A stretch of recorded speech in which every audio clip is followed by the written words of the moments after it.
Last month 30వ తారీఖు కోవూరు మండలంలోని గుమ్మడిదిబ్బ గ్రామంలో ఒక మైనర్ బాలిక కిడ్నాప్కు గురై నేపథ్యంలో మీడియాలో వచ్చిన విభిన్న కథనాలకి సంబంధించి ఈరోజు ప్రెస్ మీట్ కండక్ట్ చేయడం జరిగింది. ముఖ్యంగా ఆ రోజు జరిగిన సంఘటన మైనర్ బాలికని ఇద్దరు మైనర్ బాలురు బలవంతంగా బైక్ మీద తీసుకొని పోయిన సంఘటన గురించి, ఆ అమ్మాయిని గురించి వాళ్ళ తల్లిదండ్రులు వెతుకుతున్న క్రమంలో ఆ అమ్మాయిని ట్రేస్ చేసి వాళ్ళు పోలీస్ స్టేషన్కి వచ్చి రిపోర్ట్ ఇవ్వడం జరిగింది.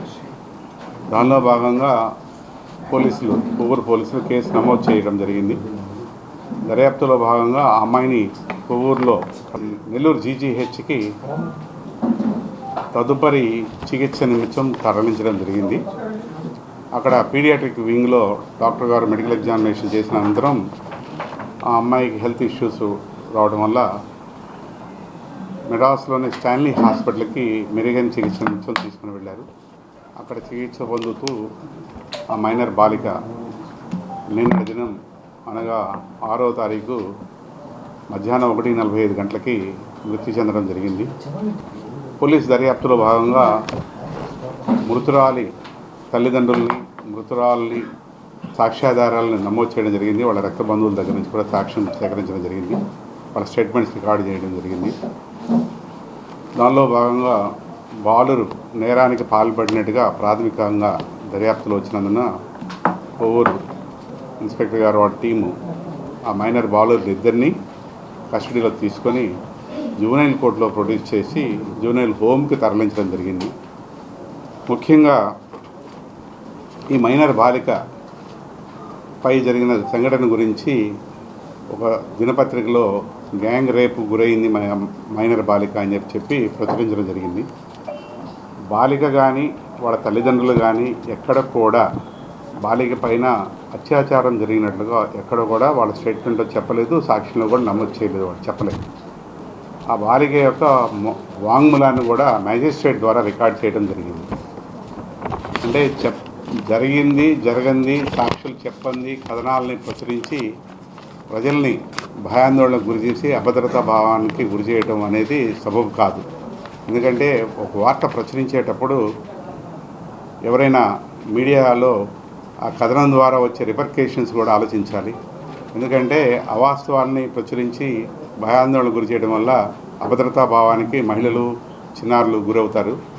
దీంట్లో ఆ మైనర్ బాలి యొక్క ఫోటోను కూడా ప్రచురించి అలానే ఆ అమ్మాయి పేరు కూడా నమోదు చేయడం జరిగింది.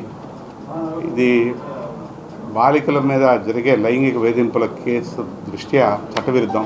ఎందుకంటే ఏ మైనర్ కూడా నేరానికి పాల్పడిన ఆయన పేరు కానీ అలానే బాలికల పేరు కానీ ఎవరి కూడా వార్తా కథనంలో పేర్లు రాకూడదు, ప్రచురించకూడదు. ఇది చట్టవిరుద్ధం. ఇలాంటి జరగడం దురదృష్టకరం. అలాంటి సంఘటనల వల్ల వాళ్ళకి మానసికంగా, కుటుంబానికి ఎంతో వేదన గురి చేస్తారు. ఎందుకంటే పబ్లిక్లో వాళ్ళని హ్యూమిలియేషన్ గురి చేసేటట్టుగా సంఘటన వల్ల వాళ్ళ కుటుంబం బాధపడుతుంటే తదుపరి పేర్లు ప్రచురించడం వల్ల ఇంకా ఎక్కువ ఇబ్బంది గురి చేసినట్టు అవుతుంది.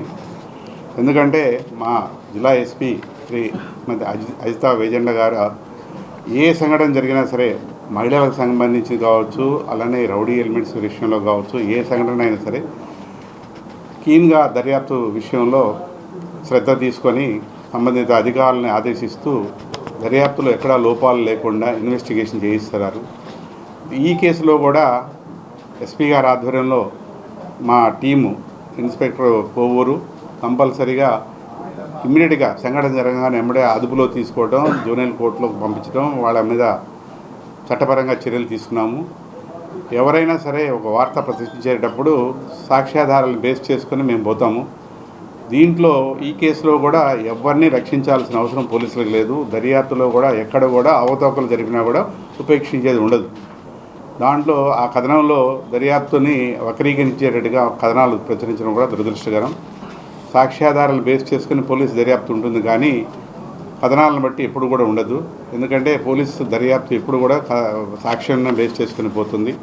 దీంట్లో తదుపరి ఎటువంటి ఈ ప్రచురించిన వాళ్ళు ఎవరైతే ఉన్నారో వాళ్ళు కానీ ఎవరైనా సరే ఒక క్రైమ్కి సంబంధించిన ఇన్ఫర్మేషన్ మాకు ఇస్తే వాళ్ళ ద్వారా వచ్చిన సాక్ష్యాన్ని కూడా మేము తీసుకుంటాము. ఆ కేసుకి బలం చేకూర్చే విధంగా ఏ ఎవిడెన్స్ ఉన్నా సరే, ఏ డాక్యుమెంటరీ ఎవిడెన్స్ ఉన్నా, ఓరల్ ఎవిడెన్స్ ఉన్నా కూడా మేము తీసుకున్నాం. ఈ కేసులో కూడా ఎవరైనా సరే దర్యాప్తులో మాకు సహకరించి వాళ్ళు ప్రచురించిన కథనాలకు సపోర్ట్గా any document or any evidence కానీ మాకు ఇస్తే దర్యాప్తులో మాకు ఉపయోగపడుతుందని చెప్పి పత్రికాముఖంగా తెలియజేస్తూ ఎందుకంటే ఈ రాష్ట్ర ప్రభుత్వం కానీ మా డీజీపీ గారు కానీ జిల్లా ఎస్పీ గారు కానీ ఎప్పుడు కూడా crime against women, crime against children, law and order సమస్యలు కానీ ఏదైనా రౌడీ ఎలిమెంట్స్ విషయంలో కానీ ఎవరైనా ఉదాసీనంగా ఉంటే కఠినంగా వాళ్ళ మీద డిపార్ట్మెంట్ల పరంగా, శాఖాపరంగా చర్యలు తీసుకున్న సంఘటనలు చాలా ఉన్నాయి. నెల్లూరు జిల్లాలో కూడా మీరు చాలా సంఘటనలు చూశారు. కాబట్టి అన్ని ఏ క్రైమ్ అయినా సరే మహిళల పట్ల, చిన్నారుల పట్ల జరిగే వేధింపుల విషయంలో ఇంకా ప్రత్యేకంగా శ్రద్ధ తీసుకొని అలాంటి వేధింపులకు పాల్పడే వాళ్ళపై కఠినంగా ఉంటాం. కాబట్టి ఎక్కడ కూడా దర్యాప్తులో అలసత్వం వహించమని చెప్పి తెలియజేస్తున్నాం. Thank you.